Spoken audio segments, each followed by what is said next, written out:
alguma coisa que Opa, diferente que no PC. tá conseguindo fazer pelo PC? Não tá aparecendo aqui o link no PC. É, cara, eu fui tentar também fazer pelo PC, precisa baixar um programa e outro programa e é meio Não, deixa. complicado, né? Não, tem que estudar ainda e tem que fazer um link para mandar pra pessoa, um rolo só. É complicado. É melhor pelo celular que por enquanto tá sendo mais fácil. E aí, Vamos como é que lá. Primeiro, boa noite, né? hoje? É uma honra ter você aqui nessa live hoje. É sabadão, né? 18 horas. Cara, pra gente começar, fala um pouco aí de você, de onde você é, o que você faz da vida.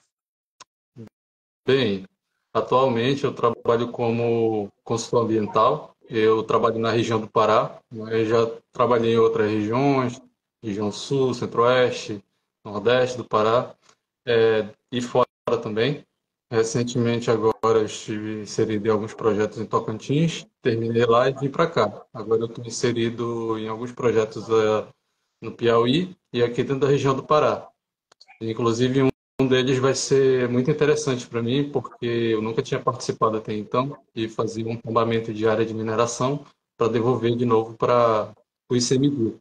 Fazer todo o levantamento e eu estou responsável pela parte de master lá e foi muito legal essa oportunidade. Numa área que eu já conheço bem, Porto Trombeta, Cara, estou bem, você é do Pará mesmo? sou do Pará. Você é da capital? De onde que é? Eu sou da capital. Porém, como é muito tumultuada a capital, eu acabei rumando para a região mais interiorana. E aí vim para a formação, né? Que a minha formação foi pela Universidade Federal Rural da Amazônia, parte também do GENCA, que é o Grupo de Estudos Marinhos de Bragança, que é em formação com a FPA e com a UFRA. E foi lá que eu aprendi a parte de LIME, um pouco de êntomo também, porque a gente tem que saber diferenciar o que são larvas e o que são zooplâncton, por exemplo. Cara, E, vamos lá. Não, pode falar. Tem mais aí? Pode ir. Só tem 11 perguntas aqui, mas durante vai ter outras perguntas aleatórias, mas a live é mais pra você falar do que eu mesmo. e aí a gente trabalha com consultoria, né? A gente acaba, por via de passagem, às vezes trabalhando com basicamente todos os grupos, que você acaba auxiliando um amigo ou alguém que está ali para a gente conseguir fazer um trabalho mais ameno, para ser uma coisa menos puxada, até porque a gente está num ambiente extremo ali. É região que a gente vai aí, que a gente está a 12 horas, 14 horas, 17 horas de barco, 1 hora de avião, No- então é cansativo. E aí a gente acaba permanecendo menos tempo, na verdade faz o processo durante o período que está na metodologia, né? E a gente sempre se ajuda. Tornar Ah, o, já falou aí aqui, ó, você tá ficando careca, hein? tá caindo. Eu trabalhei mais com fito e masto durante esse trajeto aí, porque a gente acaba trabalhando com outros grupos, por exemplo, em campanhas de supressão. É inevitável você fazer manuseio de herpetofauna, então você acaba trabalhando com esse grupo. Tanto que eu faço alguns treinamentos também para equipes de supressão, dentro da Cibrasa, dentro da Votorantim, aqui da Redondeza, da região onde eu estou inserido. E foi mais por isso, assim, da escolha também, porque aqui eu fico no meio central. Então eu consigo tanto sair do Pará, quanto estar na capital, quanto na região interiorana. E isso me abriu uma gama de oportunidades também para trabalhar com o meio rural, de licenciamento. E aqui é acolá, eu estou fazendo missão de... Estou no meio da Amazônia, estou no meio de uma área rural, estou numa empresa, então não tenho muito paradeiro. A vida de consultor é assim. Não tem rumo, né? Cada dia, cada mês é um lugar, né? Esse mês aí, provavelmente, próximo mês, vou estar indo para fazer ambientação na empresa. Estava fazendo outros projetos aqui essa semana também, que é a parte de meio biótico aí do pedágio que vai ter daqui do Pará até Marabá. E a gente vai trabalhando, vai chegando no trabalho, a gente vai fazendo, a gente vai conhecendo outras empresas, outras pessoas, e eu acho que nesse meio, assim, a relação interpessoal mesmo é uma coisa que é muito importante, que você cria ali não uma relação de vínculo de trabalho, uma relação real com pessoas, e eu acho que essa é a parte mais interessante do teu trabalho. E isso abre portas também para outras oportunidades, não só para você, como também para outros amigos, parceiros, e a gente que está inserido ali dentro da MEPA, a gente sempre está tentando ajudar. A gente sempre tenta ajudar, tentar fazer ajudar alguém, o parceiro que está precisando de uma identificação, está precisando de uma metodologia, está precisando de um orçamento, está precisando de uma logística para tal serviço. Então, a gente sempre tenta auxiliar ao máximo para ele poder fazer um bom trabalho e não ter nenhum inconveniente, né, durante o processo. O, Eu, o, acho que a parte mais difícil, assim, não só da consultoria, né, mas das áreas em si, é a relação com pessoas, né? Que às vezes as pessoas se focam muito no trabalho e esquece que o mais difícil é a relação pessoal, né? Com o que está em torno de si, até com a empresa, né? Se você não tem uma relação pessoal boa com a sua equipe, aí, vamos dizer, você pega um cargo de coordenação. Como que você vai coordenar uma equipe se você não tem uma relação, você não sabe lidar com pessoas ali? Você está num ambiente extremo, você está ali. Tem campanha aí que a gente passa 24 dias, 30 dias. Essa agora que eu vou para a Floresta Nacional, somando o processo de treinamento, né? Que vai ter o off-road também, vai ter mais ou menos a média de 25 a 30 dias, já somando a habilitação. Então, é um ambiente ali, é longe de tudo, é longe de casa, você está ali no meio da mata, você acorda cedo, dorme tarde. Então, tem que lidar com as pessoas, ali, tem que ser amigável. E qualquer coisa ali que se torna uma fagulha. Cara, sim, primeira pergunta, né? Tem gente que não sabe também, eu fui até no curso, até na graduação também eu fui descobrir depois, né? Bom, mas para quem Uhum. tá ao vivo aí por enquanto, o que é a mastozoologia? O que ela estuda? Mastozoologia, você vai ter basicamente, são três grupos distintos, que são os mamíferos de pequeno, médio e grande porte. Você também vai ter na mastozoologia a fauna alada. Porém, como é pode-se dizer assim, um grupo mais distinto dentro desse ramo, a metodologia também é diferente para as coletas. Por exemplo, para mastro de solo, você precisa de armadilhamento, busca ativa, transecto. Para armadilhamento de morcego, por exemplo, você já precisa de uma rede de neblina, fazer a captura, identificação. Então, são metodologias distintas. Então, a gente meio que separa, até porque você precisa de um certo conhecimento para fazer pequenos, médios e grandes, e outra área de conhecimento para poder trabalhar com morcegos também. São os criptópodes, O pirópodes. que você falou agora foi interessante, né? O que seria um transecto? Eu já ouvi essa palavra, mas eu não lembro o que é. Transecto. Isso. Transecto, basicamente, você vai delimitar. Normalmente, as empresas acabam delimitando esses pontos para a gente abrir uma trilha. Ela vai variar de 500 metros até 1 quilômetro de trilha, que você vai caminhar durante um percurso. Normalmente, ali vai ser de 6, tem percurso de 4 horas também, determinado pelo número de pontos que você tem. Aí, o último trabalho que eu fiz nessa região também, que foi para crédito de carbono, que foram 20, começamos com 24 transectos, e aí no final acabou com 28, dos 28, 12 foram selecionados para monitoramento. Aí a gente faz um levantamento geral, ao máximo a gente tem um período também para trabalhar ali, basicamente. Normalmente os transectos têm duração de 2 dias por transecto, dependendo do número também, se for uma quantidade pequena, são 2 dias. Se for uma quantidade de pontos maiores, você vai ter que fazer um transecto por área por dia. E você faz toda aquela coleta e deixa os números também. A gente faz o uso da câmera trap. A câmera trap, ela é por movimento, tanto de dia quanto à noite. Então, a qualquer momento, ela faz o registro. No começo, quando eu comecei a trabalhar com mastro, eu trabalhava deixando a câmera tirando foto. Só que o animal passava, aí eu tinha a bunda do animal ali, o rabo, para me identificar. Então eu passei a deixar a câmera para gravar, fazer a gravação, fica mais bonitinho, você tem um acervo maior e você consegue identificar o melhor o animal. E a foto eu faço a partir da print. O- Aí você faz o relatório fotográfico com essas imagens. a mesma câmera trap, ela serve para de dia ou de noite ou tem uma diferença assim?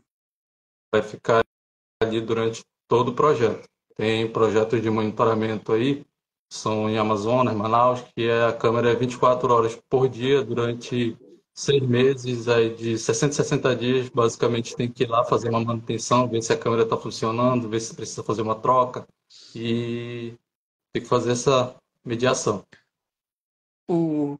Imagina, quando isso é pelo cartão de memória ou ela já é ao vivo, assim, online, com o computador, alguma coisa? Cartão de memória.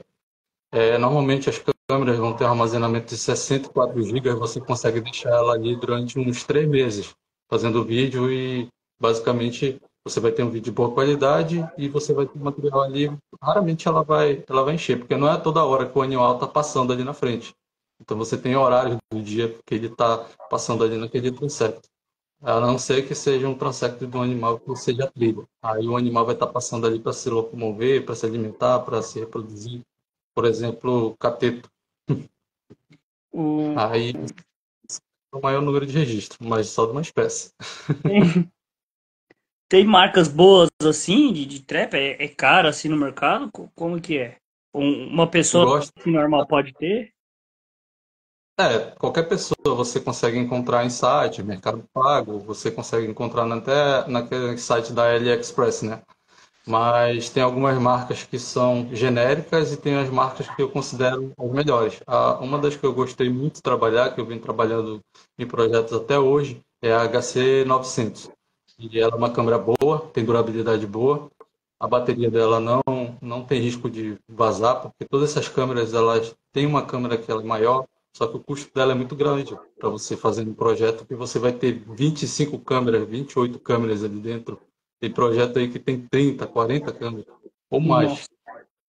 Então, já pensou você pegar uma câmera que recarrega, você tem que manter aquela carga ali, você vai ter que tirar aquela bateria dali para recarregar ou ter uma sobressalente para botar no lugar enquanto a outra carrega.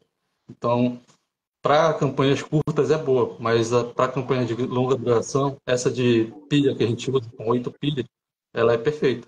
Porque você tem a manutenção dela, tem uma coisa que está sendo muito utilizada, principalmente em áreas quilombolas aqui, áreas indígenas, que é o monitoramento participativo.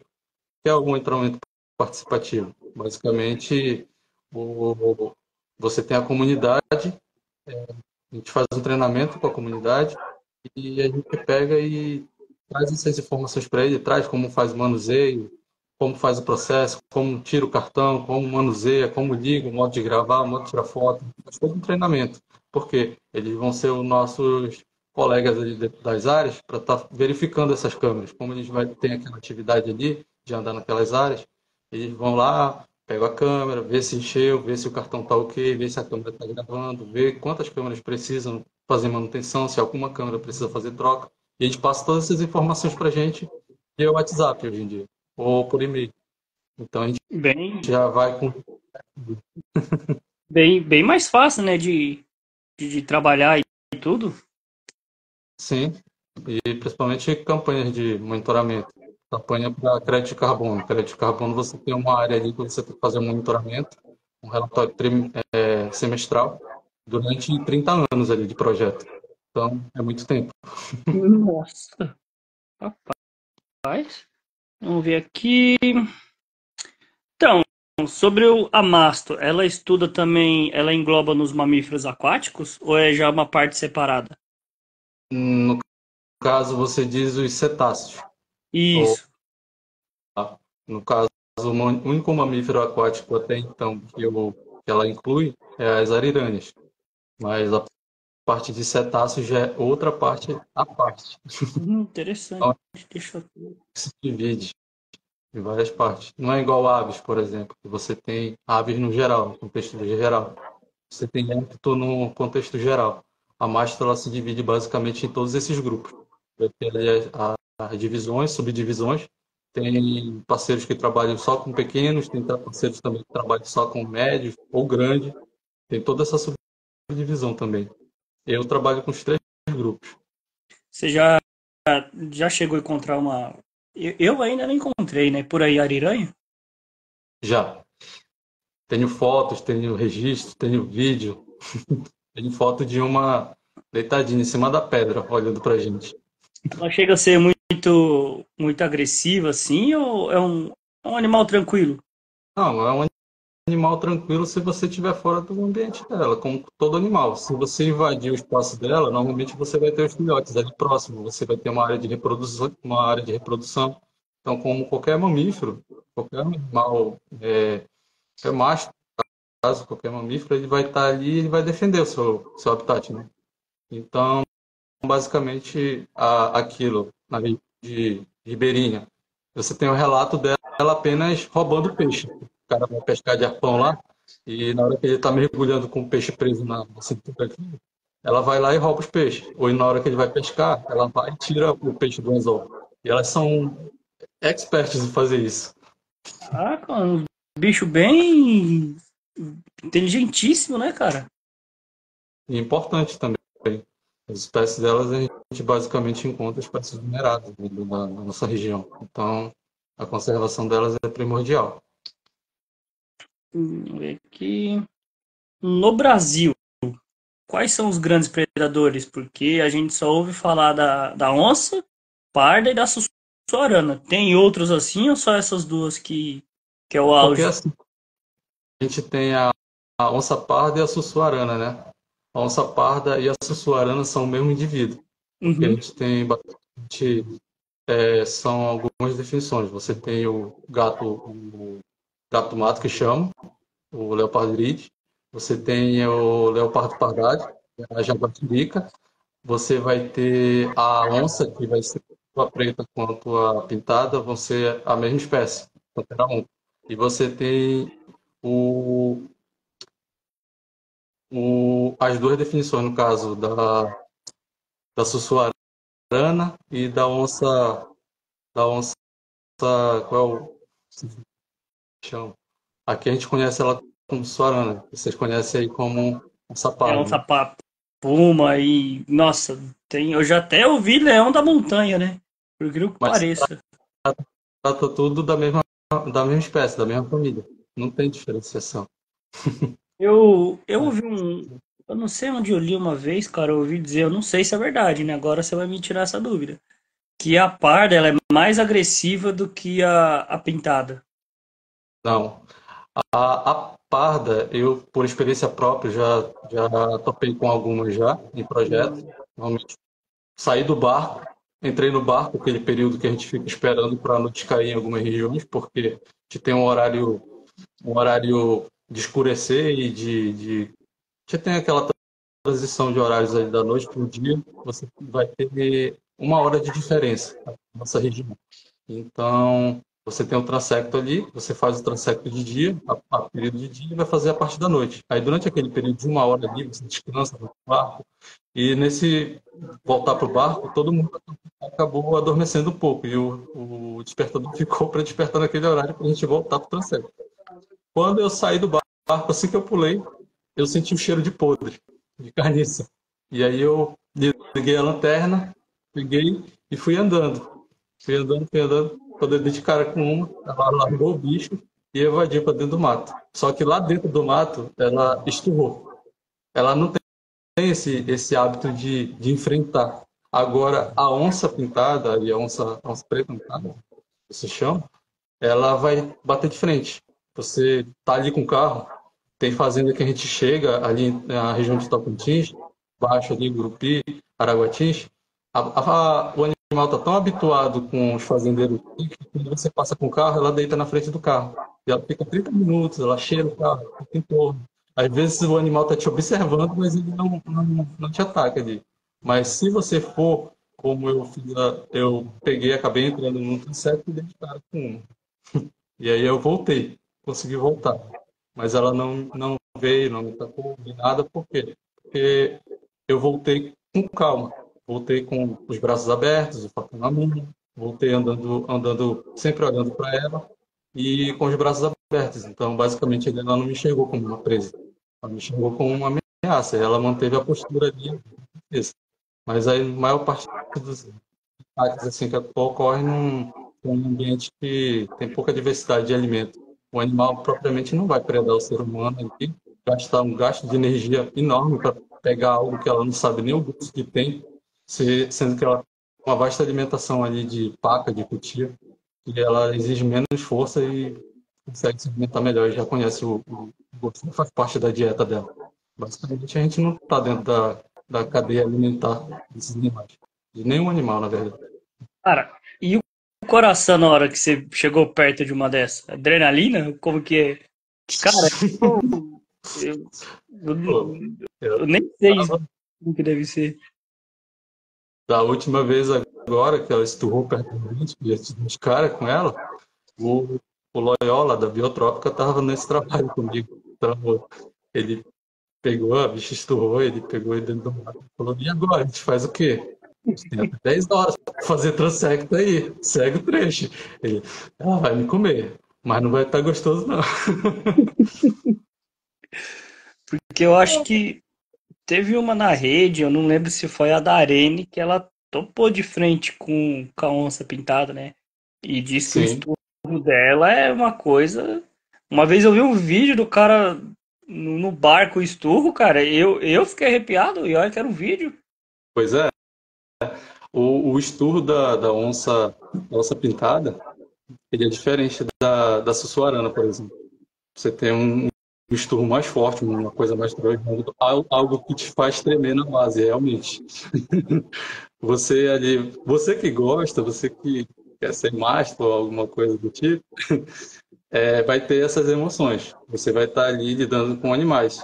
Em áreas de Castanhal, por exemplo, que as comunidades tendem a fazer aquele cultivo da castanha, eles vão para aquelas áreas e normalmente eles passam tanto tempo ali e acabam se alimentando. Eles levam frango, marmita, essas coisas. Então, o depósito deles ali de resto de comida, osso, essas coisas, no meio do castanhal. Ele joga ali por baixo para os bichos comer mesmo.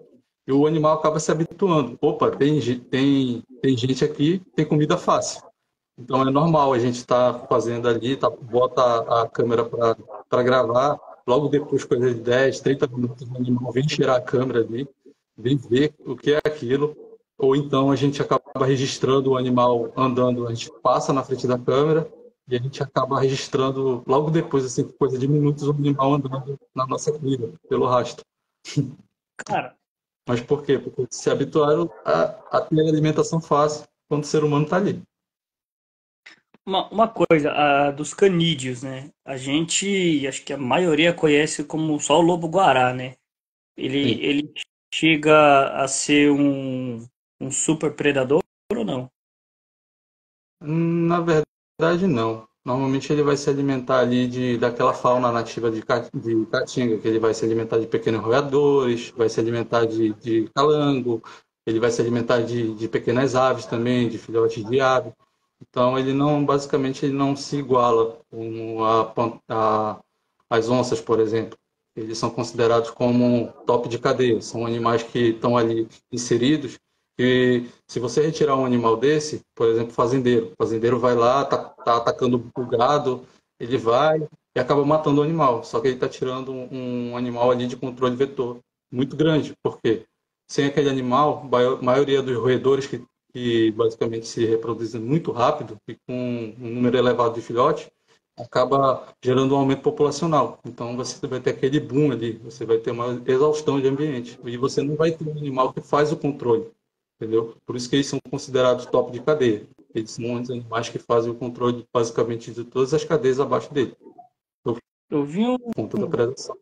eu vi na semana passada um programa que ele estava com o lobo-guará na parte de cafezal, e que ele se adaptou ali e tudo. Eu só não lembro se era ali no interior de São Paulo, ali para Minas. Era para São Paulo, só não lembro qual, né?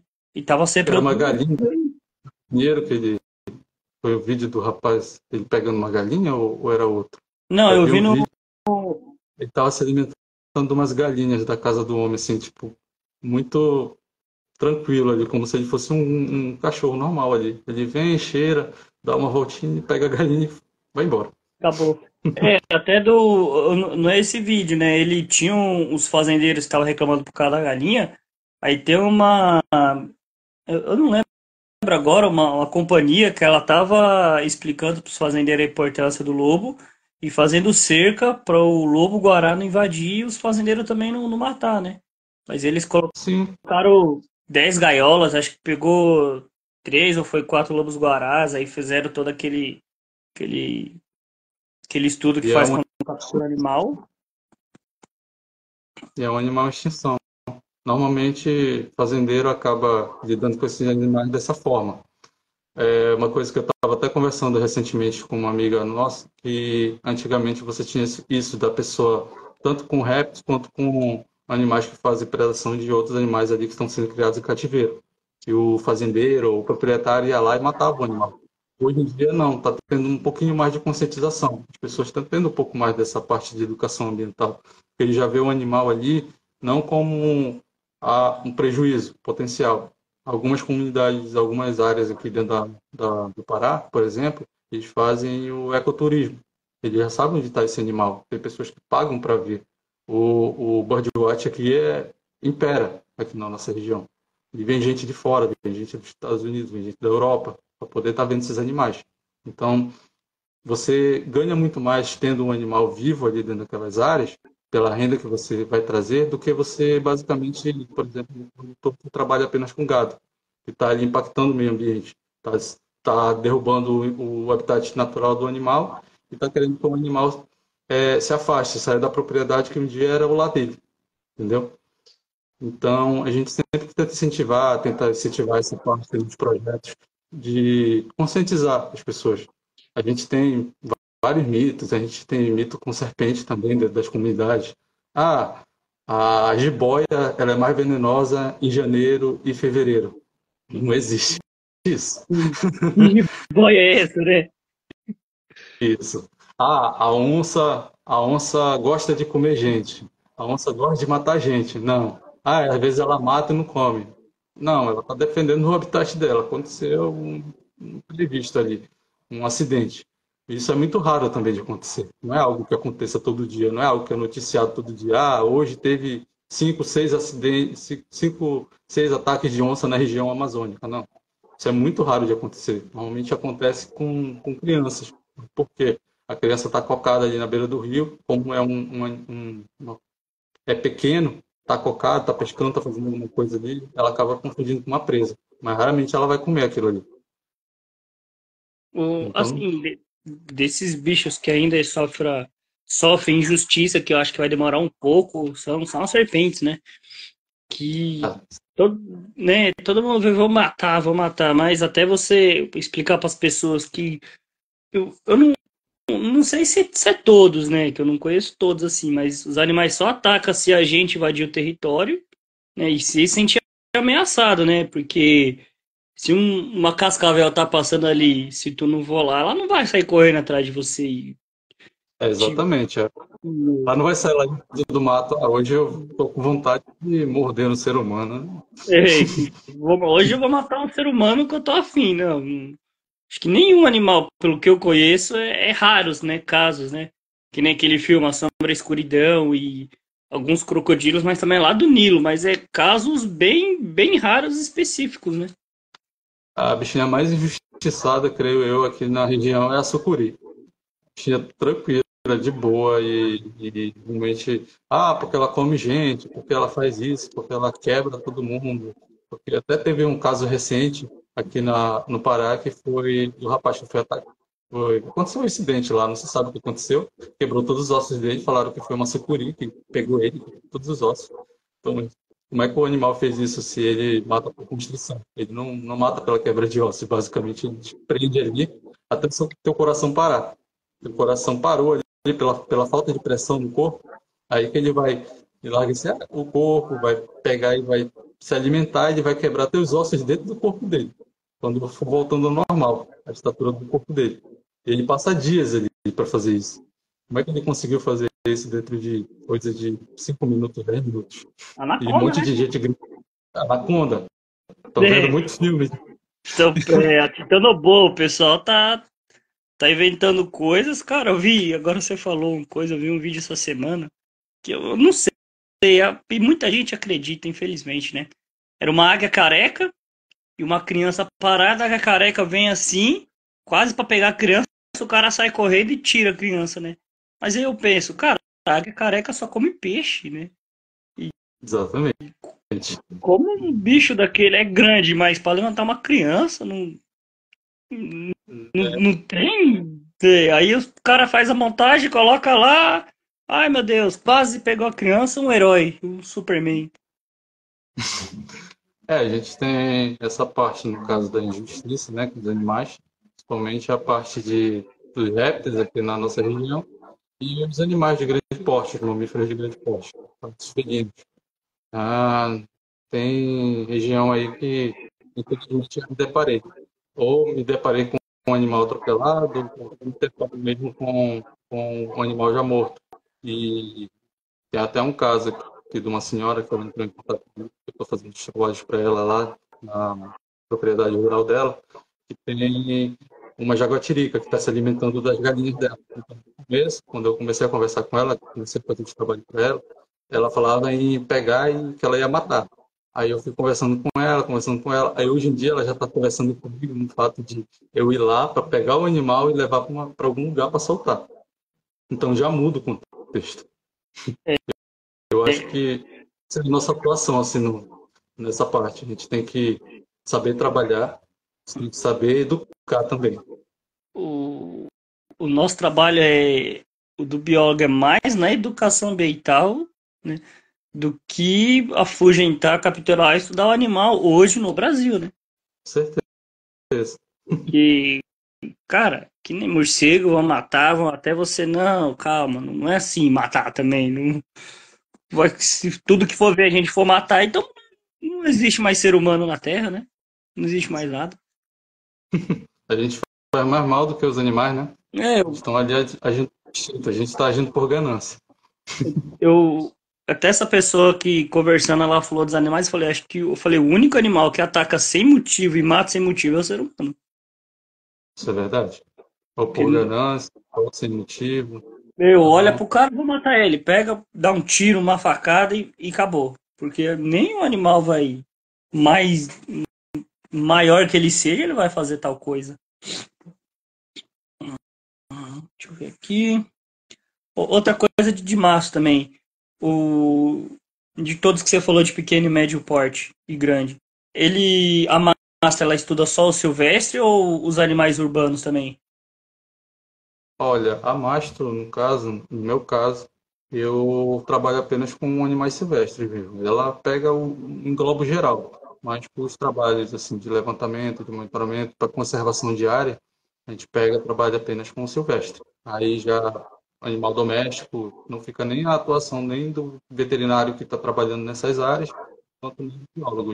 Fica exclusivo daqueles veterinários que trabalham no meio urbano, com atendimento de animais. Aí já se diferencia um do outro. Mas Mas eu uns animais que vivem não domésticos, assim, que vivem mais urbanamente, assim, é, eu não sei se vai entrar ou de zoonoses, né? Como alguns camundongos também, entre. Né, ratos, no caso, né? isso, O tem alguns macacos também que vivem entre. A mastozoologia ela chega a estudar isso ou já é a parte? caso, você vai ter o controle, no caso dos roedores, são aquele ratazana que se chama, ratos, a gente vai controlar, vai trabalhar ali em cima do controle de vetores, controle de pragas, de proliferação. Você fica responsável, no caso, por fazer ter uma estratégia ali de controle desses animais, de proliferação, e até recentemente teve um processo em Manaus aqui que estava tendo processo de controle de pragas e vetores, e aí o Conselho de Química, por conta de uso de pesticidas, essas coisas, estava barrando os biólogos de fazer isso, estava multando. Aí o Conselho foi lá e disse que os biólogos são preparados para lidar tanto com a entomofauna quanto a fauna vetor. Aí, na parte de macacos, assim, dentro da região, a gente trabalha mais com um controle, no caso, mas mais para dentro de área urbana, aqui na região, por exemplo, a gente tem os macaquinhos lá dentro do bosque, que vocês estão inserindo no meio da cidade. Você passa assim, você vai pegar a mãe dos macaquinhos que está em cima do muro, já se acostumou. Só que aí tem um lado prejudicial desses animais ali, porque eles fazem parte do bosque. Porque as pessoas têm o costume de dar aquele churros, pedaço de churros para o animal que vende em torno das pracinhas, e aquilo ali faz um mal danado, porque da lactose, por causa do chocolate, e aquilo ali acaba prejudicando os animais. Aqui e acolá, um colega veterinário tem que ser acionado para poder fazer o atendimento dele lá. Então, são coisas que parte da educação também. A maior parte dessas pessoas não sabe que está fazendo mal para o animal. É bonita, que nem uma vez eu saí com um amigo meu em São Paulo, onde eu morava, e vi um coati, cara, e eu falei, cara, não dá comida pro coati, velho. Ele foi Não querer dá. dar. O coati, a unha dele, velho, parece uma foice. Ele grudou na calça jeans do cara, furou, aí ele bateu, se afastou o coati e eu falei, vai, bestão, dá mais comida aí pra ver o que acontece. Desses animais, tanto de macaco quanto de coati. Se você der alimentação para esses animais, você vai dar alimentação para ele, você vai acostumar ele. Ah, eu tenho um bichinho que vem comer no meu quintal. Tô segunda, terça, quarta, quinta, sexta, pulei um sábado, fui passear no final de semana, voltei na segunda. Ah, vou fazer uma viagem de 15 dias. Esses animais não acharam comida ali, não acharam quem desse comida para eles, se acostumaram, se habituaram, vai chegar lá, sua casa está toda arrebentada. Eu bicho arrebentado, Revoltado. revoltado. Que quero comida e alguém vai me dar de qualquer jeito e Não é, quero saber de onde. é Vamos levantar a diferente telha, vamos. de passarinho, né? Passarinho já é mais tranquilo, né? Você dá uma comida ali, alguma coisa, né? Uhum. Mas no caso de animal silvestre, nunca alimenta animal silvestre, eu também nunca entro em contato com animal silvestre, porque, acredita, uma mordida de um macaquinho pode te levar para o hospital, pode te levar para tomar um monte de injeção, você vai ter que tomar antirrábico, vai dar uma inflamação no seu dedo, pode dar uma infecção, então mantenha a distância. É, E em casa, faça o manuseio correto. Use luva de raspar sempre, antes de os EPIs. o, outra que eu ia também te perguntar, acabei indo pra outra pergunta. Dos canídeos, né? Eu só conheço o lobo-guará e o lobinho, apesar que eu nunca pesquisei para ver o lobinho. Eu tava lendo o livro do Guias do Pantanal que ele falava muito do lobinho. É, tem outros canídeos? Eu nem sei que lobinho é esse que eu nunca joguei na internet para ver. Tem outros canídeos assim? Popular, por exemplo, que tem a cachorro do mato, você tem a raposinha, diferencio, que Ah, todos são sedentários. Você vai ter ali cachorro vinagre, você vai ter outro. Tem alguns também que eu não estou conseguindo lembrar agora, mas você tem uma diversidade ali. Você não tem apenas o lobinho e o lobo-guará. Você tem uma diversidade imensa. Basicamente, o Sedox Tours você encontra ele em qualquer lugar. Ele vai estar inserido até em ambiente urbano. Normalmente você vai ver uma matilha ali dentro daquelas áreas que são mais afastadas ali, por exemplo, residenciais, que tem aquela área aberta de mata, e você vai ver eles ali rasgando lixo, fazendo bagunça. Mas ali porque o animal está se acostumando ali, está invadindo o meio urbano pela falta do ambiente dele. Não é porque ele vem aqui, sacando e come tudo, não. É porque realmente o ser humano está invadindo o ambiente dele. Ele está indo para onde ele tinha alimento anteriormente. o, eu não sei se você já viu, cara. Eu tenho vontade ainda de ver, cara. Raposa. Raposa? É, Qual raposa? Raposa ou a nossa raposinha? a raposinha. Aqui eu nunca pesquisei pra ver o latido dela, né? Mas tem um lugar aqui que é meio escuro e eu fico escutando os latidos, eu falo, cara, graxa indo do campo. E eu falei, cara, Só se eu não. Não sei se é Você- raposo, não sei o que que é, cara. Eles são raposinhos, que tem aquele rabo bonito. Normalmente você vai ter algumas espécies. Você vai ter espécie de campo, você vai ter espécie de mata ciliar e você vai ter espécies também que elas residem em área de mangue. E aí tem uma variação que é a raposinha que chama de raposa caranguejeira. Elas são sedoxtus, mas basicamente você vai ter elas espalhadas em livro, você vai ter uma diversidade dessa mesmo indivíduo. Aí tem a gente diferencia por alguns padrões corpóreos, por exemplo. Deixa eu ver aqui. Sim, de todos os biomas do Brasil, tem um que é mais rico assim, em mamíferos ou não? Ah, o nosso. Nossas matas ciliares aqui, floresta ambrófila. Uma diversidade de florestas ambrófilas muito grande. Floresta ambrófila densa, floresta ambrófila densa aluvial, submontana. Isso são as fitozonomias que a gente tem aqui na nossa região. Aí vai se estender basicamente até a mesma vegetação, até próxima ali à região de Canaã, de Marabá, de Paropebas. Aí você vai ter outro tipo de vegetação já mais árida, na região que vai se estendendo já para a fronteira que faz Mato Grosso, Maranhão. E você vai se diferenciando também. Por exemplo, algumas espécies que você encontra aqui na nossa região, mas na parte norte você não vai encontrar na região sul do Pará. Isso é importante durante o processo principalmente monitoramento, o processo de levantamento. Por quê? Você está participando de um projeto X. Aí você fez um levantamento que você erroneamente encontrou um animal, sei lá, um animal extinto, um animal que não é da região. Você identificou erroneamente. E isso é importante. Muito do que a população passa para a gente tem que saber triar. Por exemplo, nos últimos trabalhos que eu fiz dentro de comunidade, eu fui para lá, a mulher jurava de pé junto que ela tinha visto o mico-leão dourado, mostrou uma nota de 20, foi esse macaco que eu vi, nunca tinha visto aqui. E aí eu fiquei assim, né? Não é um animal desse bioma, não inserido aqui. Aí o que eu fiz? Como eu trabalhava só pela parte da tarde, peguei o maninho e fui andar, pernar. Peguei a câmera, botei os EPIs, botei o chapéu, fui embora com a câmera. Aí eu achei o macaco. É uma variação de sagui. Ô, louco. Sagui recimida, aqui de mão dourada. Ela dizendo que era o mico-leão. Ele tem aquela jubinha, Uhum. e as mãos douradas. Então ela dizia que era o macaco da cedro. O, eu também cometi esse erro, até falei pra você que quando eu tava indo de moto, eu nem sabia, cara, que tinha naquela região, né? E eu vi aquele macaco, eu falei, nossa, um bugio, que desesperado. Eu falei, cara, eu nunca vi um de perto, né? Aí cheguei lá onde tô trabalhando, falei, mas eu fiquei pensando, eu falei, cara, eu acho que não era um bugio, não. Aí eu fiquei matutando, cheguei em casa, pesquisei e falei, não, tá errado isso aqui. Aí do nada veio na minha cabeça uma cacaranha. Falei, nossa, mas que diferença, hein?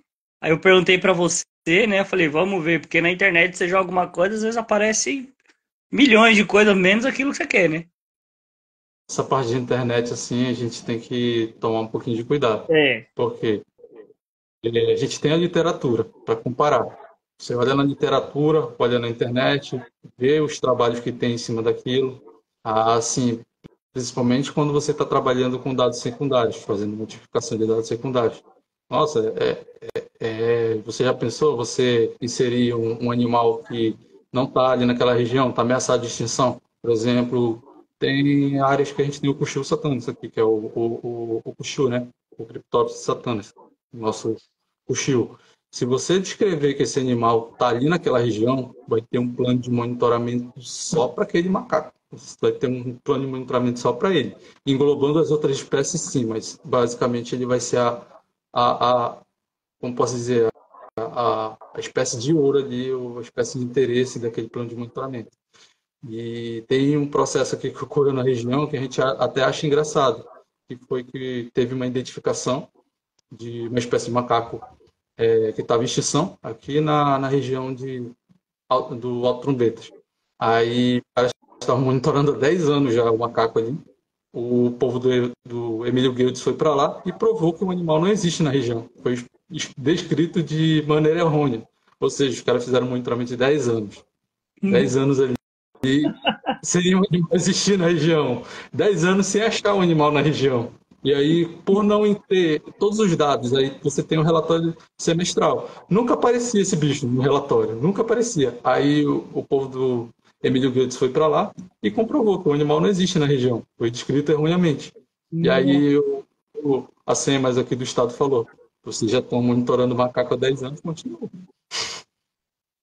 Caraca, velho, que vacilo. Então, aí que entra a parte da gente tomar muito cuidado, porque você fez o levantamento, é a sua palavra, você está emitindo um RT, você tem uma anotação de responsabilidade técnica ali. Se acontecer qualquer erro, se a empresa quiser te punir, te processar, fazer qualquer coisa por um erro teu, a tua RT está vinculada ali naquele projeto. Ela tem total direito de fazer isso. É que, é que nem assim, às vezes a gente vê um bicho e fica empolgado e vai lá e pesquisa na internet, né? Mas é que nem eu pesquisava mais fácil, mas assim, conforme a pessoa vai falando, aí eu vou pesquisando. Ah, vi um passarinho, o que mais me fala é passarinho, né? Preto e não sei o que vermelho. Aí eu jogo conforme, aí eu vou achando, eu falo, é esse aqui? Aí a pessoa olha, é certeza? É, eu falei, então esse aqui é o guacho. Aí, Isso aí consulta com alguém. Hoje você tem a rede de network Brasil para tirar as dúvidas também. mas às vezes é aquela ali, que você tá num negócio tão rápido, que aí até você perguntar lá, e às vezes você tá com pressa, né? Mas agora que tem a rede, eu tô fazendo essa lista tem até uma lista aqui de pessoas que já conseguem entender melhor para mim, já fica mais fácil, né? O problema para mim, que nem eu gosto de planta, é planta. Cara, quantas vezes as pessoas. Eu tenho uma planta em casa, você já deve ter ouvido, e ela é verde, e é assim, assim. Que planta é? Ah, Uma planta verde que tem folha. Que planta é não, essa? não sei, cara. Ah, mas você encontra em qualquer lugar, tá? Facilitou muito, né? Nossa. Quando eu fiz alguns trabalhos também na parte de botânica, né, de notificação para censo, aí quando eu comecei a trabalhar com essa parte, depois um projeto de censo que eu tinha feito, aí vinha e me perguntava, que planta é essa? Que planta é essa? Aí ficava, qual é o gênero? Qual é a família? É boa? Aí eu não sou botânico, eu só estou resolvendo aqui um problema. Conhecimento prévio, eu não tenho essa demanda aí, ninguém é tanto assim, na biologia você já viu, né? A gente consegue ver tudo, mas a gente tem as áreas que a gente mais se especializa. Por exemplo, no começo eu comecei trabalhando com tudo, que eu trabalhava como auxiliar, então eu acabava trabalhando uma hora eu estava trabalhando com morcego, uma hora eu estava trabalhando com serpentes, uma hora eu estava trabalhando com mamífero. E aí dentro desses grupos eu fui me habituando e me especializando e lendo e vendo sobre o endemismo de espécies daqueles grupos que eu tinha mais interesse e aqueles que eu mais gostava de trabalhar, que eu tinha mais afinidade. Por exemplo, eu consigo fazer um processo de levantamento de heptofauna, fazer captura, fazer as fotos, sei todo o processo, metodologia, sem identificar muitas espécies. Mas, para um relatório de campo, eu acho que o profissional fica mais habituado para isso. Aquele que é especialista na área, ele vai saber linkar tudo ali, endemismo, alimentação, variação, mudança. Ele vai até conseguir identificar se aquele animal é uma espécie nova. Eu não vou conseguir identificar se é um animal de espécie nova. Eu vou falar, eu não achei. Não achei esse bicho. Eu lembrei de uma história agora, cara. Cada história que a gente ouve. O cara falou que. Eu não sei se foi assistir o amigo dele e fez um barulho de onça no meio do mato, né? Aí o cara saiu falando que era um tigre. Eu falei, rapaz, que isso, cara? E o cara contando pra mim, eu escutando, eu falei, mas tigre, cara? E eu falei, cara, será que eu falo que não existe tigre no Brasil? A não ser no zoológico? Aí depois de muita conversa, acho que o cara se tocou, eu falei, cara, não existe tigre no Brasil, não, né? Ali, era onça. Eu falei, igualzinho, né? Você põe um do lado do outro. Sempre aí, qual foi o bar que você saiu que você conseguiu ver um tigre aqui no Não, Brasil? cara. Não, é cada história que a gente escuta, velho, que às vezes você fica até meio. Cara, não é, né? De questionar o cara, falar, meu, não sei de onde você tá vendo que você tá usando aí pra ver tigre no Brasil, né? E você tá vendo a importância de saber triar? Já pensou se tu pega, chega lá e. Ah, o cara falou que viu tigre, então tem tigre aqui. Aí tu bota no relatório, né? Faz uma Tá pouco um notificação do tigre. tigre. A secretaria vai te notificar lá. Ei, esse tigre aqui veio acompanhado de quantas doses aqui no teu relatório? Então, é complicado. Aí tu perde credibilidade no mercado. Não, é cada história que a gente escuta que, cara, é Olha, fake horrível. a gente chega assim para muito trabalho. Uma coisa que a gente tem que tomar cuidado na consultoria. Chegar muito trabalho para você, aonde o cara vai chegar. Não, é só para assinar. Tô assim. Não existe isso. Se ele quiser que você assine alguma coisa, você vai fazer a leitura, você vai ver se está tudo de acordo, você vai ver se os dados estão de acordo, se aquilo realmente. Ah, você chega lá, o cara diz que você tem uma floresta ambrófila ali com uma diversidade X e nunca entrou, o ser humano nunca adentrou naquela área. Aí você chega lá na realidade, você tem uma área de garimpo ali aberta, céu aberto, área de floresta secundária, área atrofiada, área de solo exposto. Aí, cadê? Aí uma fiscalização vai bater lá e vai bater esses dados ali. Aí o cara pediu só para você assinar. Você não sabia o que, é que tinha ali naquele relatório. Você não sabia do que se tratava. Acabou a sua carreira. É muito, é muito a rede aqui é, gostando dessa história do tigre aqui. É cada uma que a gente escuta, cara, que, enfim, o, conversando com você esses dias, você me mostrou do projeto que você tava, né?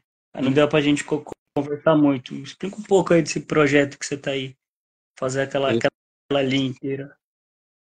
Qual deles? Me Você me, especifica. você mostrou você mandou um vídeo pra mim que você, agora tá no WhatsApp, eu não vou lembrar. Você tinha que fazer alguma coisa, deixa eu, pega que se eu sair, mexer aqui no WhatsApp vai sair. Estava fazendo o meio biótico do projeto aqui que tem de Hum, extensão, fazendo a parte biótica, do meio biótico, que são basicamente 13 relatórios que foram para a implementação do plano de controle ambiental, o pedágio que vai ter aqui da região de Belém até Marabá.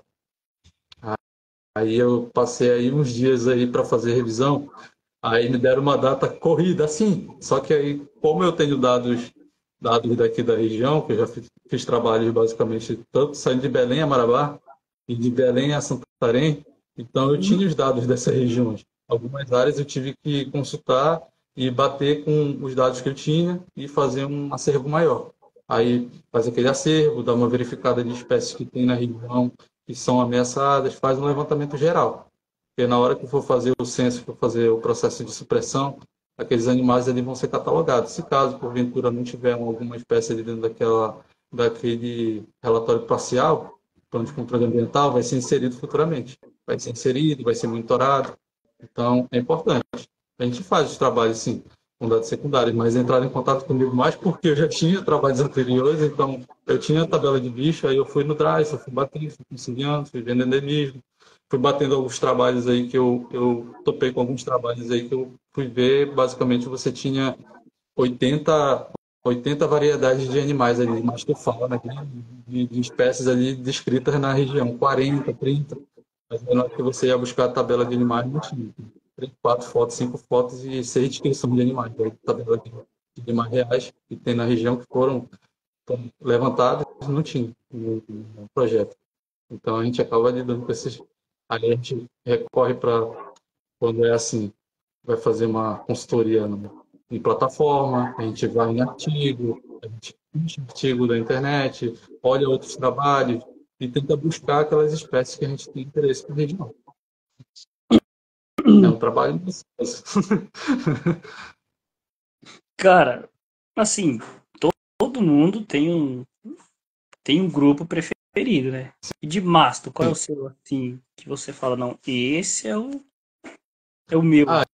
Demais, eu gosto basicamente dos três grupos que eu trabalho: pequenos, os médios e os grandes. Porque basicamente eu trabalho com eles como se fosse um só, entendeu? Mas tem gente que se especializa só em pequenos. Pequenos é o mais difícil para você identificar. Você vai identificar, por exemplo, uma Marmon Sopskin Herói. Você tem duas variedades aqui dentro da nossa região. Aí a diferença basicamente vai estar só na cauda ali. Uma tem a cauda lisa, a outra tem uma cauda anelada. Pequena Então, diferença, né? as características delas são parecidas, são iguais. Você vê a orelha parece que mastigaram a orelha dela todinha, você tem a rodando em torno dos olhos, mas aí você vai ver a cauda, é diferente. E aí, para identificar, quando é de dia é de boa, quando a câmera faz um registro, por exemplo, desse animal é de boa.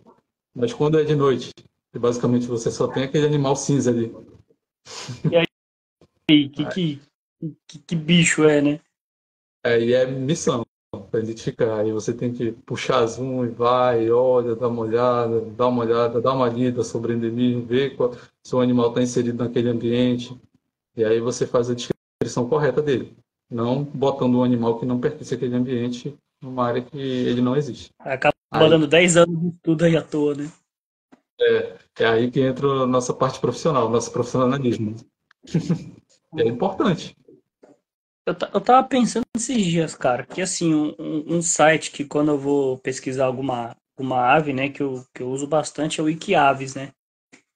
Ele, O Wikiaves é um site bom para aves, sabia? ele Porque basicamente as publicações que tem ali são de profissionais do Emílio Guilds. Tem um profissional aqui que eu faço os trabalhos com ele, o José Luiz, lá do Emílio Guilds.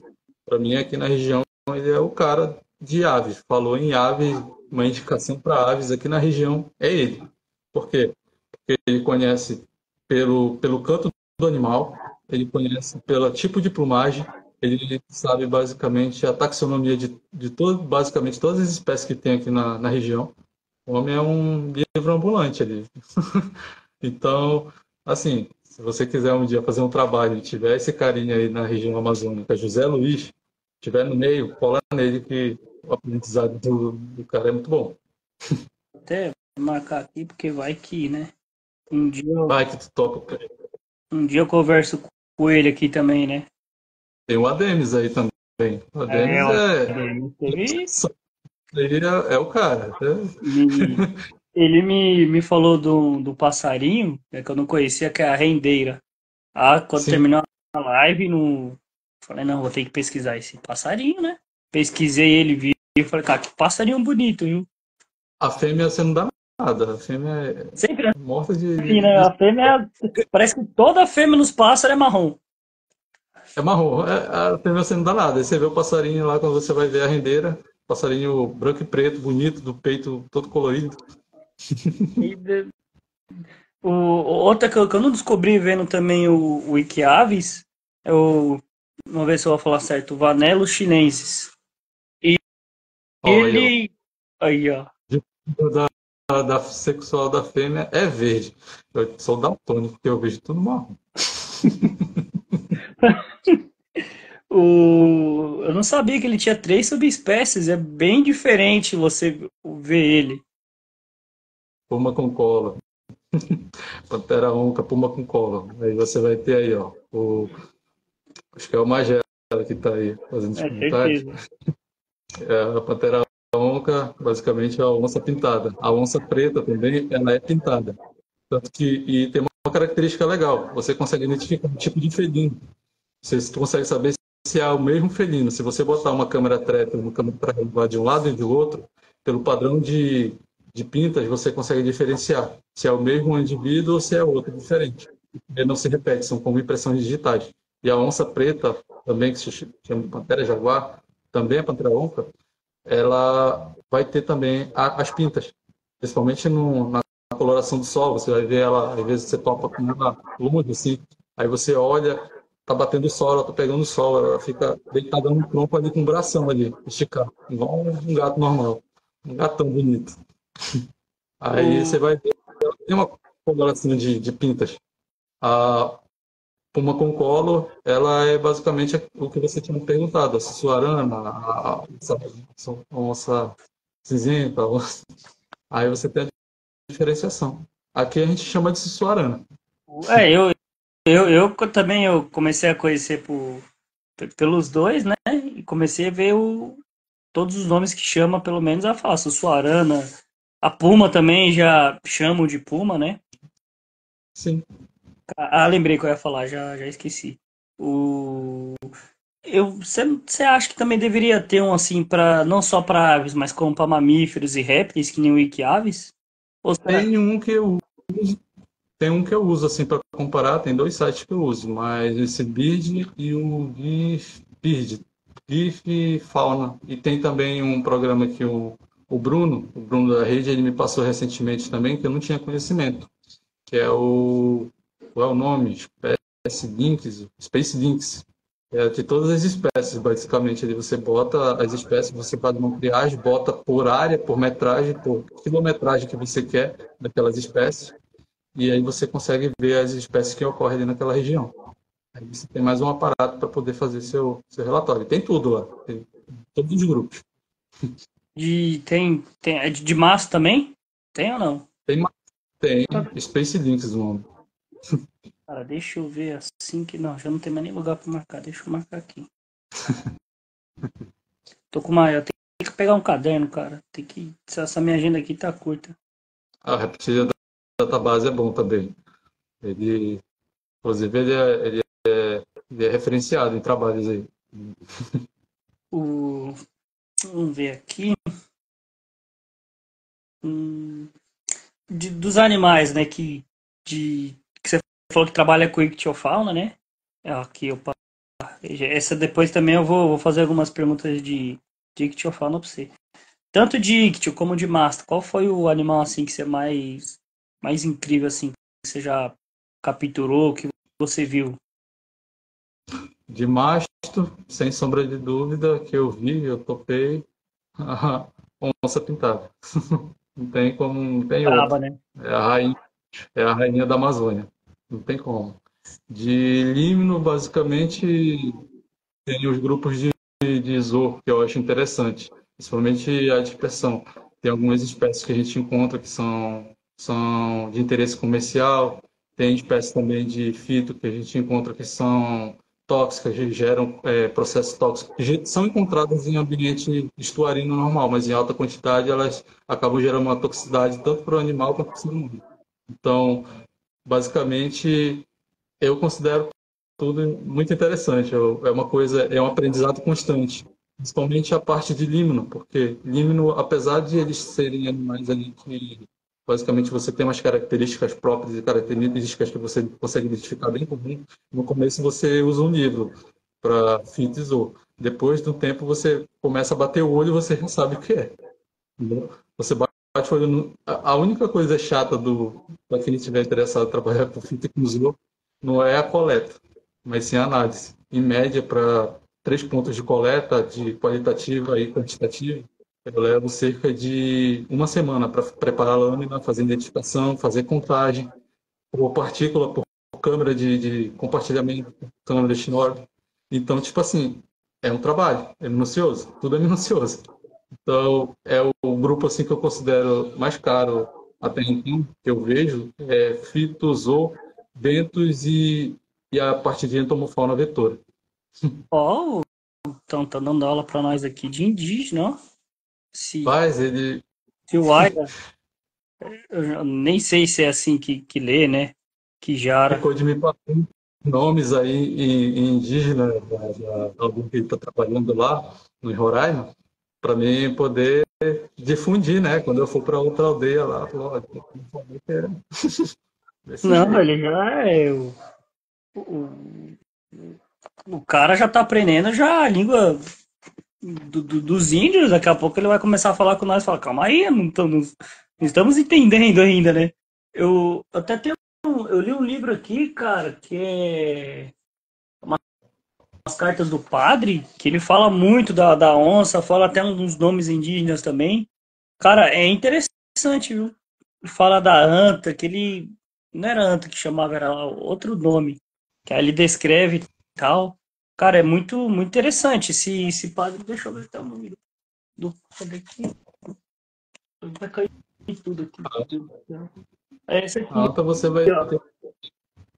você vai ter. Ah, mas aí. Tá de cabeça para baixo? Divertido. Deixa eu acertar aqui. Consegue ver Minhas. agora? Minhas. Eu acho que mais ou E, menos. ó, Minhas cartas por José de Anchieta. Hum, E ele fala muito aí tem, da fauna. Fala de onça, de tempestade. Cara, é um livro muito interessante que você meio que viaja para 1500 e pouco. fala da história do boto aqui na Amazônia.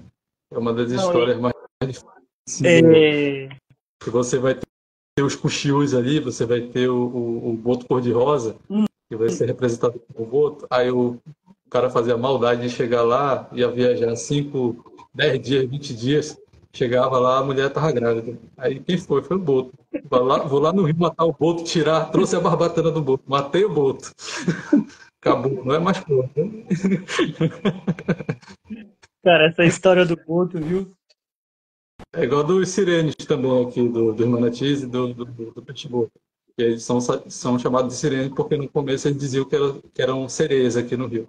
Eles viam aquela cauda grande batendo na água e diziam que eram sereias. Não, as histórias indígenas, cara, é que assim, né? Você tocou num ponto interessante. A gente fica muito preso em mitologia nórdica e a mais forte é a grega ainda, né? Grega romana. Que esquece das histórias dos nativos, né? Tava pesquisando eu achei um livro, cara, da mesma que eu tenho aqui de As 100 Melhores Histórias da Mitologia Grega Romana. Eu achei da indígena também. E eu peguei e falei, eu vou comprar esse livro ainda. Porque tem muita história da nossa cultura, né, cara? Que Os acaba. melhores são, né?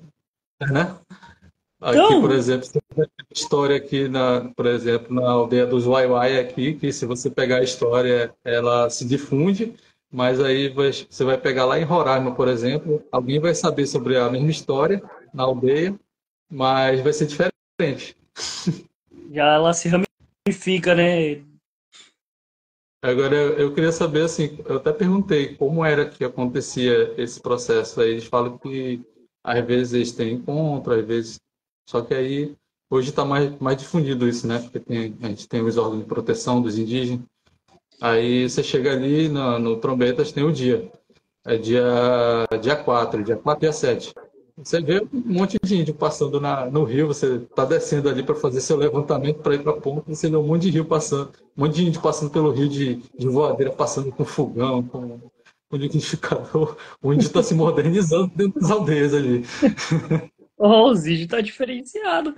Mas o Magela, ele deve ter umas histórias legais também pra contar de índio, cara. Porque eu nunca tive contato com índio direto, assim, que nem você e ele teve.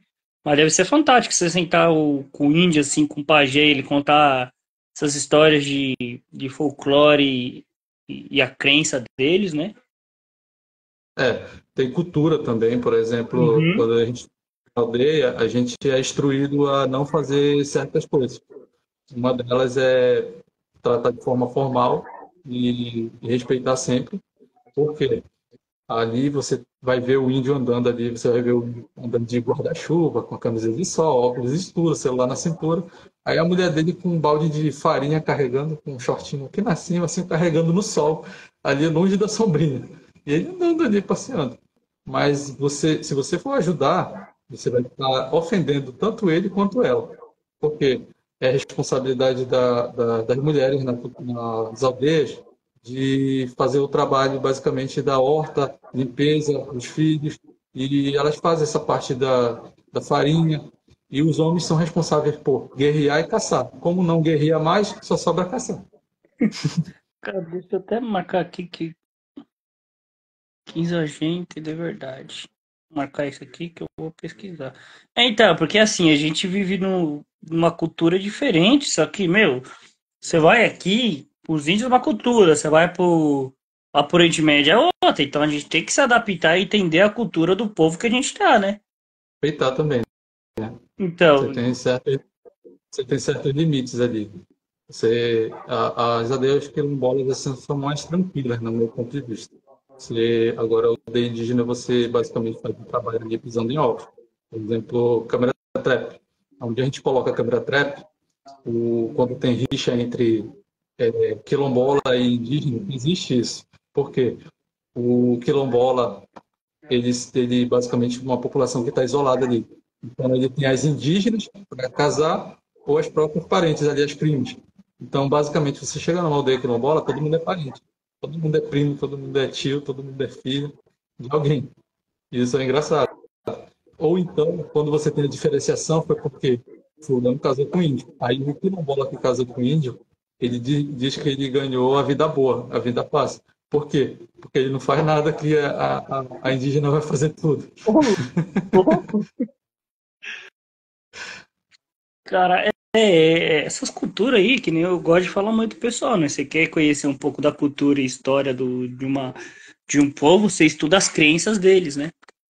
Que aí você já vai ter uma.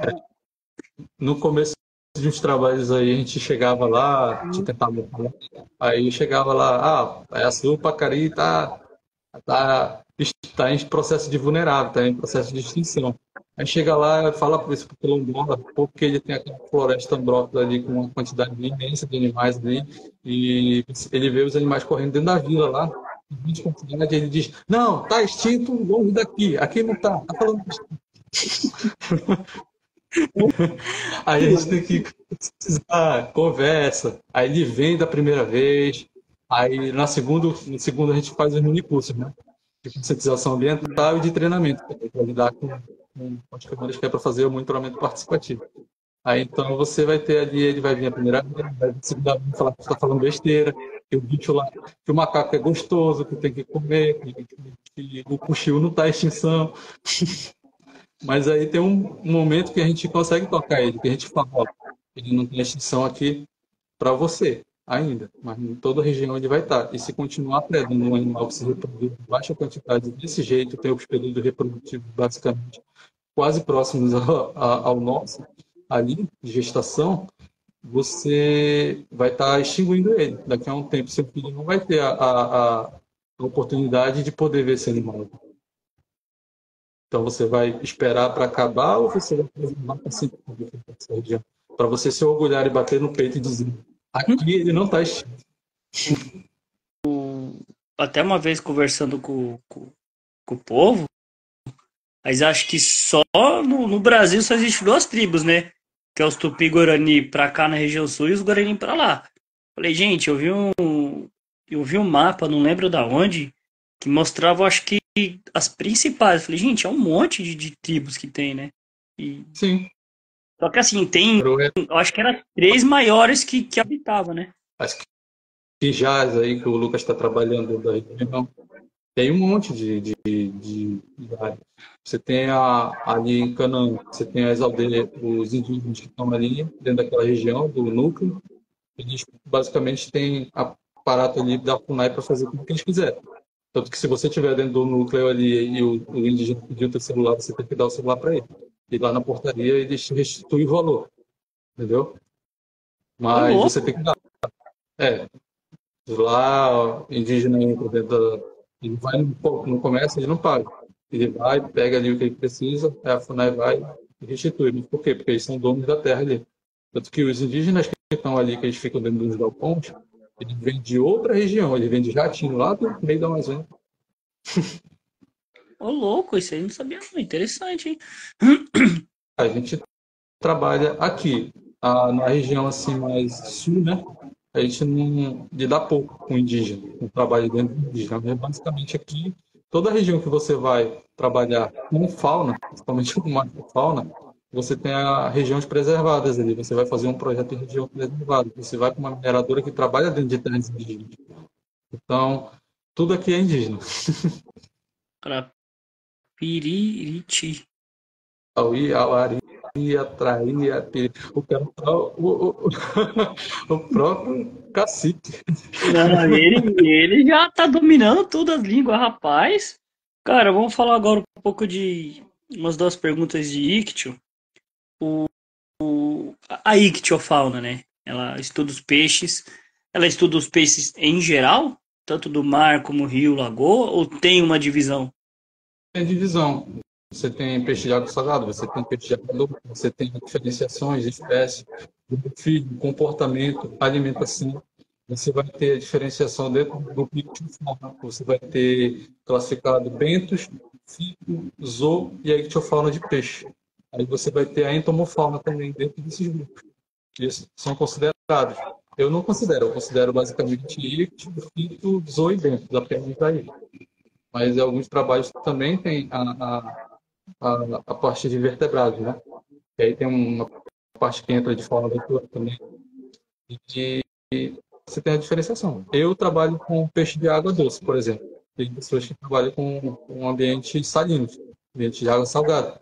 Mas para fitos ou clorofila e esses outros, a gente vai conseguir fazer, principalmente clorofila. Você vai ter tanto em ambiente salino quanto em ambiente de água doce.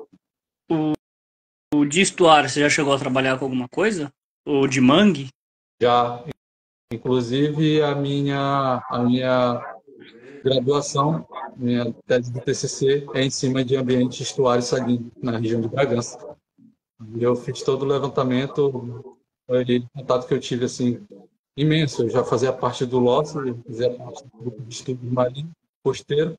Aí o professor me convidou para fazer a dissertação com ele, chama André Magalhães. Aí eu fiz o projeto com dissertação e gostei muito de trabalhar com isso. E falei, isso aqui eu vou levar para minha vida. Esse conhecimento aqui vou agregar para minha vida.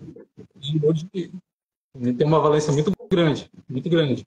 Essa semana agora eu fui na UFRA, onde eu fiquei, fazer a inserção de uma Murinos, que eu ganhei, né? Uma sucuri, que foi, infelizmente foi morta numa comunidade, só que ela pegou e preservou a cobra e eu consegui trazer ela e inserir na coleção científica da UFPA. Inclusive, ele falou que vai ter umas práticas lá para identificar, para ver como é que faz a conservação com os alunos, informal.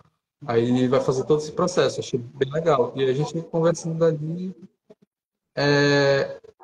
ele perguntou: o que dá? Você aceita fazer uma palestra aqui? Eu disse, aceita, o professor também convidou, aceita vir palestrar na semana do meio ambiente, na semana do biólogo, na semana educacional da. Eu aceito, porque você mostra o que você levou da faculdade e o que você teve que aprender, que a faculdade não ensina, para eles, e mostra que tem um real mercado. Porque o biólogo aqui, principalmente na nossa região, com essa diversidade imensa, essas áreas de trabalho aqui, basicamente, tem muito trabalho aqui para biólogo, era dito que o biólogo não conseguiria trabalho aqui, só conseguiria trabalho fora, no exterior. Tinha essa ideia. Isso foi difundido, eu não sei quem difundiu essa ideia, mas a gente tem essa perspectiva. Então as pessoas acabam fazendo o curso, mas não sabem aonde vão trabalhar, como vão se inserir no mercado de trabalho. Então aí eu tenho convidado para fazer esse processo aí e fico bem agradecido também pela oportunidade de poder levar para eles, porque quando eu comecei, basicamente eu tive que aprender tudo sozinho. Eu não tinha a rede para me ensinar. Era basicamente um livro de endemismo de espécies, um livro de fauna vermelha, uma CRB e um Sônia. Vai embora. Embora. Cara, eu vou. Acho que vai dar travado aqui no vídeo, que eu vou. Tem um livro aqui que eu vou falar pra você. Peraí, deixa eu pegar também um carregador. Você consegue um carregador para mim? Você consegue um carregador para mim? Meu carregador? Meu carregador?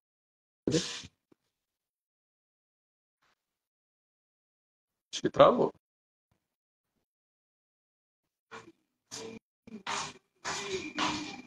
Max Murinos. Oi? Tá, já vou terminar aqui. Pô.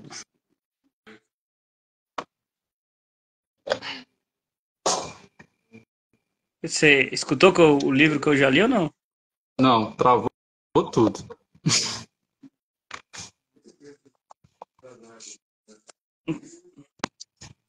Livro. Cara, Boa noite, Magela. Me manda esse dialeto aí todinho de, de Quijá para me aprender também, viu? Vai que eu caio para lá fazer um trabalho aí contigo. guias de identificação de peixes Brasil. Você já viu o nome?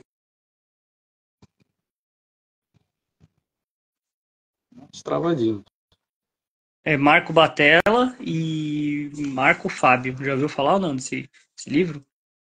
Já para FITES, eu uso um que é Medon, que basicamente está lá dentro do laboratório desde que eu conheci aquela galera. Que ele é espanhol, inclusive, mas ele é bem completo. Depois eu consigo te passar a literatura de fito que eu uso, Uhum. se você tiver interesse, e as plataformas também que eu faço comparação. Sim, eu sempre gosto de ter isso aí, porque nunca se sabe quando vai precisar, né? Ah, cara, você está querendo trabalhar como consultor ambiental, logo eu consigo precisar. Você basicamente vai trabalhar e a empresa não está te vendo que você é o master, você é o lead. Não, ela vai te ver ali que tu é o biólogo. Então, Só, né? se vira. É, não tem essa de especificação. Deixa eu ver aqui, qual é a outra? Cara, poucos que eu já trabalhei com. Poucos que eu já falei com ictiólogo, né? Cara, como que faz pra. Um exemplo, você vai fazer um estudo de um peixe. Como que faz pra capturar esse peixe, pra marcar ele, pra estudar ele? Não sei se você já fez alguma. Ou. A gente faz a demarcação com bioluminescente, o Google que a gente utiliza para fazer a demarcação. E fica durante um período ali, quando você bota a luz no espelho, ele brilha, ele se dissolve normalmente no animal. Aí dá para fazer o processo de campanha, né? As campanhas semestrais. Você consegue fazer essa identificação, tanto para anfíbios quanto para peixe. É o mesmo processo. Para a parte de peixe, assim, a captura. A captura basicamente fica com rede, com saco, rede de arrasto. A gente faz a captura, faz a identificação, a telemetria, mede o peixe, vê as espécies, características, tira uma foto bem bonita com todas as características dele, de preferência com as barbatanas todas abertas. E você identifica ele por escama, por contagem de escama, tipo de escama, por barbatana, pela linha lateral. Então a gente tem todo esse cuidado. Acho que eu até tinha uma foto aqui da gente fazendo, onde eu estou fazendo uma cabana. A gente está tentando tirar foto e fazendo uma cabana ali, um ambiente de estúdio ali para tirar foto com flash. E aí a gente pega, dá uma leve enxugada no áudio, né? Antes que não ficarem refletindo muito durante o flash, e a gente consegue ter uma foto linda do animal, todas as características, pinta, boca, olho, barbatana. E a gente consegue identificar isso. Algumas espécies a gente já conhece assim de cara crachá, mas outras a gente tem que fazer um levantamento mesmo da trama de ser aquela espécie realmente.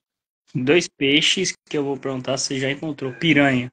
Já, todo canto. Da branca, da preta e da vermelha. A preta é a maior que tem no Brasil, é isso?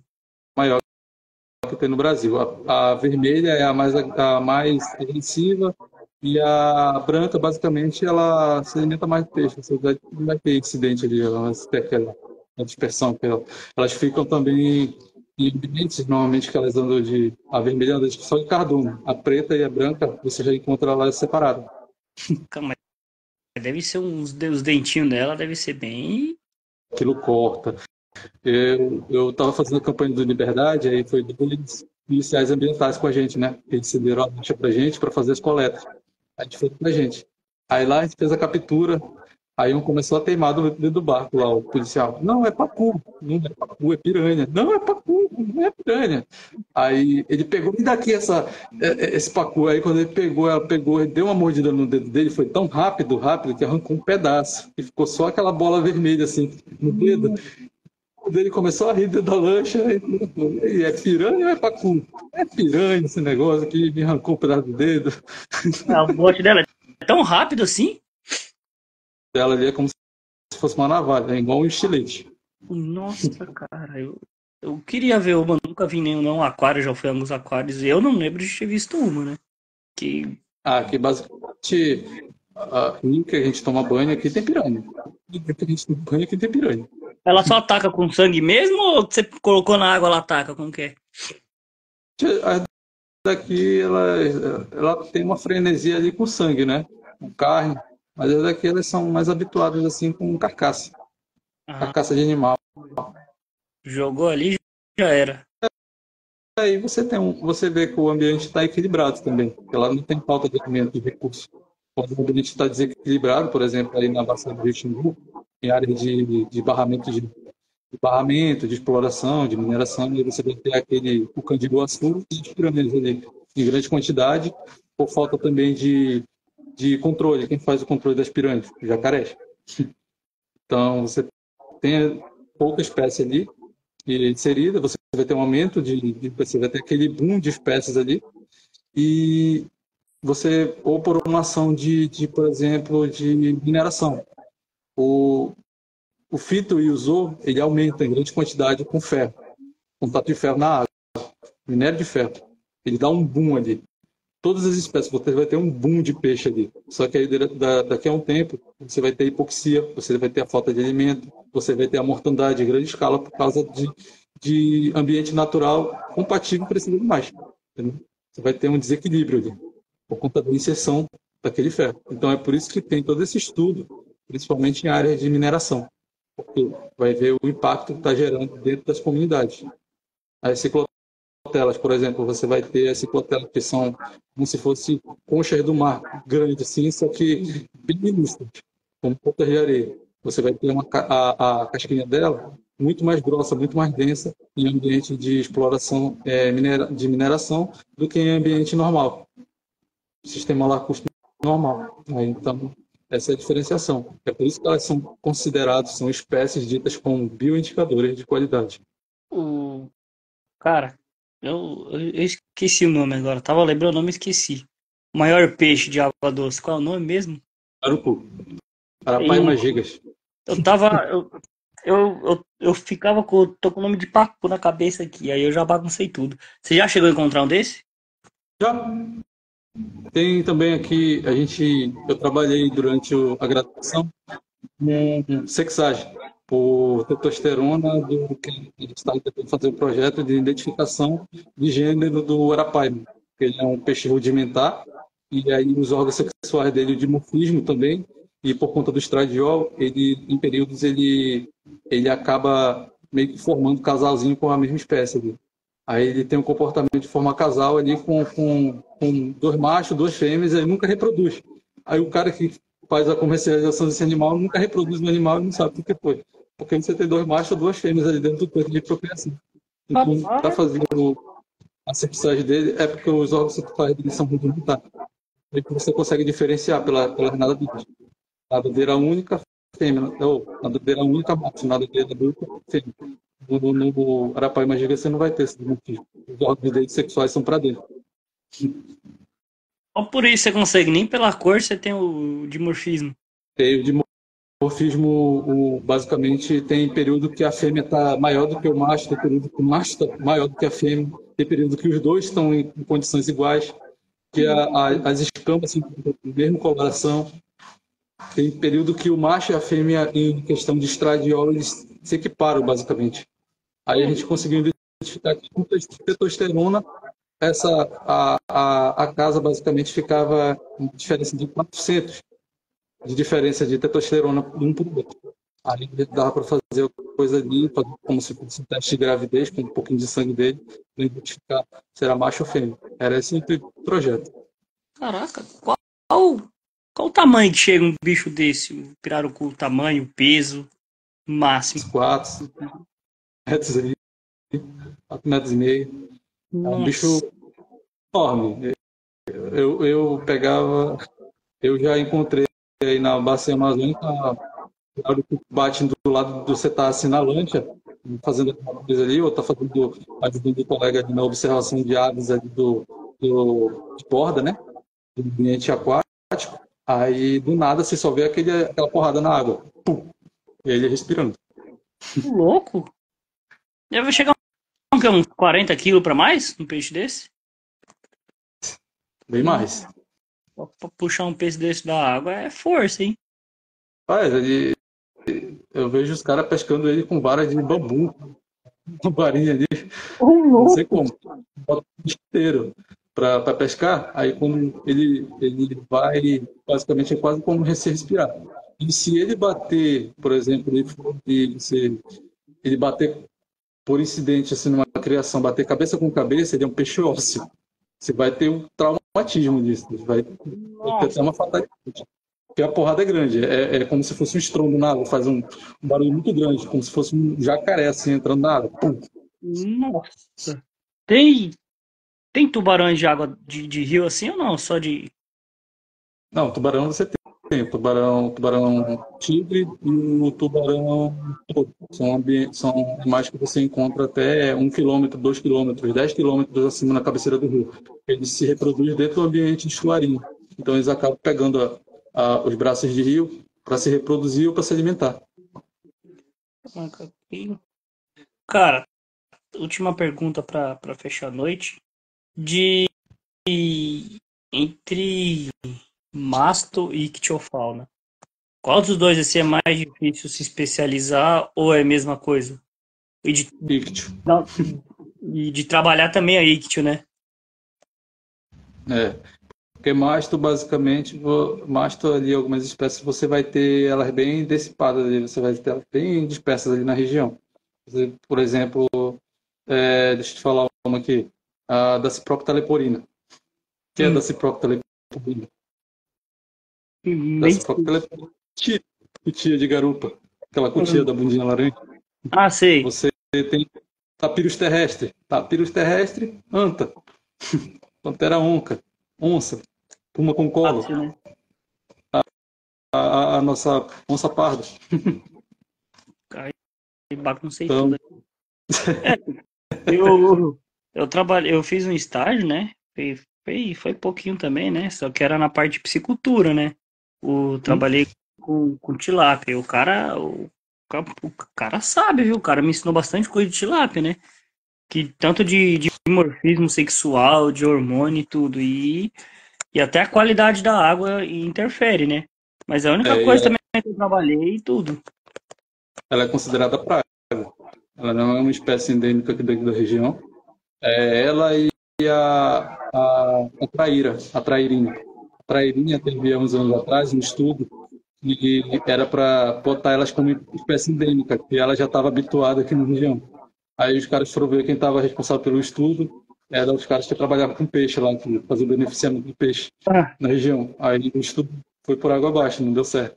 Elas são espécies invasoras, tanto a traíra quanto a tilápia. Inclusive a tilápia aqui na nossa região, se você tiver criador de tilápia, tem que ser separado. E por cada tilápia que você perde para dentro do rio, que por causa de, sei lá, encheu, você teve tantas tilápias para dentro do manancial. Você vai ser autuado por espécie. ô louco. E é uma multa. E aqui no, aqui na região aqui, cara, onde você vê é tilápia, né? É, Que o porque é um animal que se reproduz rápido, o ciclo dela, a tilápia se reproduz com o quê? Ela se reproduz com 30, 15 centímetros, 20 centímetros, 10 centímetros. Tem tilápia que você encontra de 8 centímetros, miudinho assim. Já tá buchudo. e Tá com barriga. é o mais comercializado também, né? No Brasil. E onde ela tá, ela acaba comendo as ovas das outras espécies e dos alerguinos também. Ô Tanto louco. que em tanque de peixe, se tiver, por exemplo, vou limitado para fazer uma coleta em tal área. Chegou lá, é o tanque do cara lá da fazenda, o tanque de peixe dele. É um criador ali, é um ambiente fechado. A gente nunca faz coleta dentro desse ambiente. E nunca faz coleta com malhadeira em ambiente que tem tilápia ali. Por quê? Porque se você fizer com malhadeira, o que você vai tirar é uma desgraça. Ela comeu todo o peixe que estão ali na malhadeira.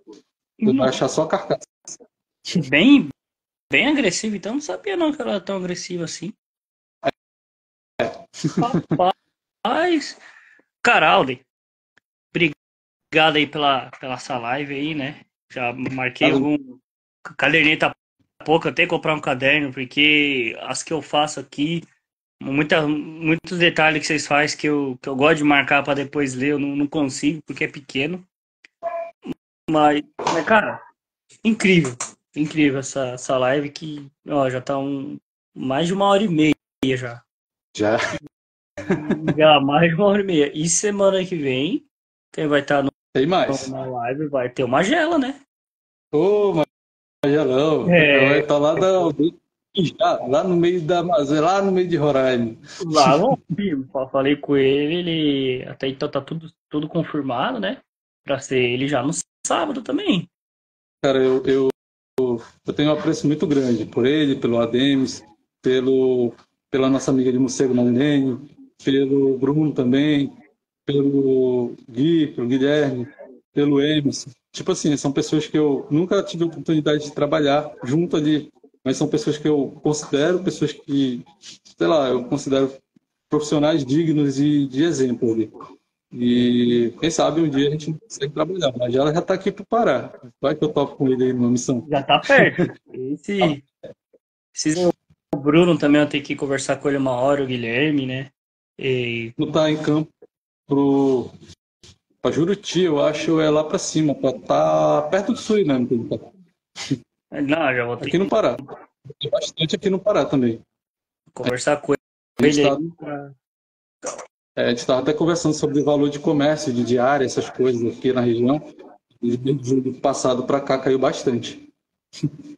Atualmente aqui as empresas inseridas estão querendo pagar só o CLT, né?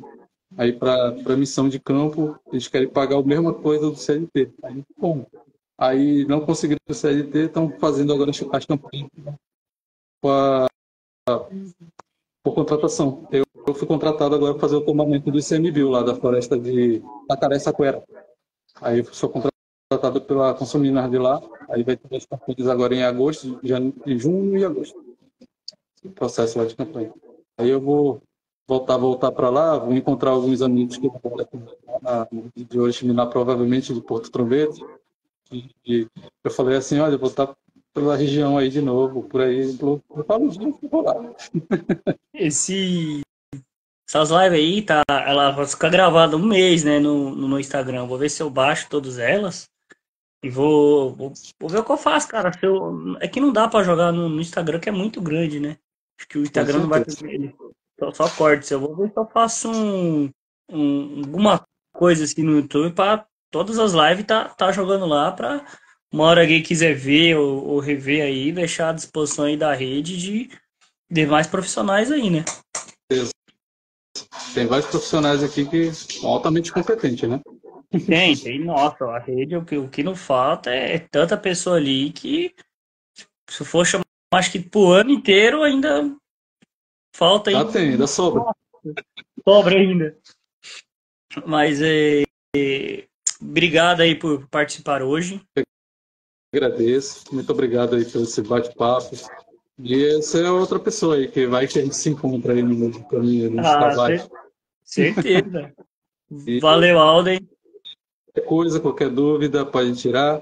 E as pessoas que também estão aqui no estão assistindo a live, os parceiros aí, os biólogos, veterinários, engenheiros, se tiverem interesse, tem a rede de Network Brasil, que está aberta a todas.